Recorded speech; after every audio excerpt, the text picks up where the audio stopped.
अस्सलाम वालेकुम दोस्तों, तकरार ड्रामे जी नेक्स्ट एपिसोड में बहितरीन एक नई अपडेट अची चुकी है। छा भावल के वाकई मीर मारे छॾींदो ऐं इन जो केस मूसा ऐं मीर ऐं दरिया खान जे मथां लॻंदो या वक़्तु मारियो वेंदो भावल जे हथां।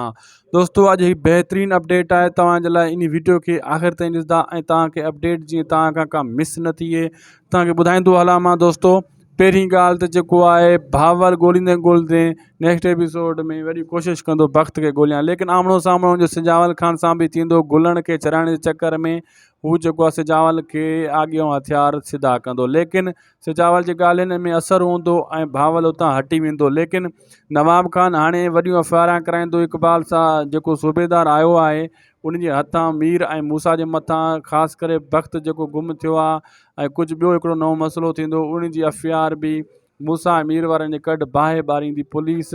नवाब खान इन्हनि खे रस्ते ते हटाइण जे लाइ पूरी कोशिशि कंदो। दोस्तों मां तव्हांखे ॿुधाईंदो हलां त भावल खे का ख़बर नथी पवे चकर छा आहे। भावल बि हिकु हाणे नवाब खान जो गुॾो बणिजी चुको आहे। जीअं हू करे थो, जीअं हलराए उन हिसाब सां हू हले थो, यानी भावल हिकु नवाब खान जो सम्झो तव्हां माण्हू बणिजी चुको आहे। लेकिन भावल खे इन शइ जी ख़बर न आहे, लेकिन हू कमु ओढ़ा करे थो ॼण नवाब खान जो माण्हू हुजे ऐं उन हिसाब सां हले थो। ऐं नवाब खान बि छूट ॾेई छॾी आहे भावल खे, जीअं भले इहो मतिलबु उबता सुबता कमु कंदो वठे।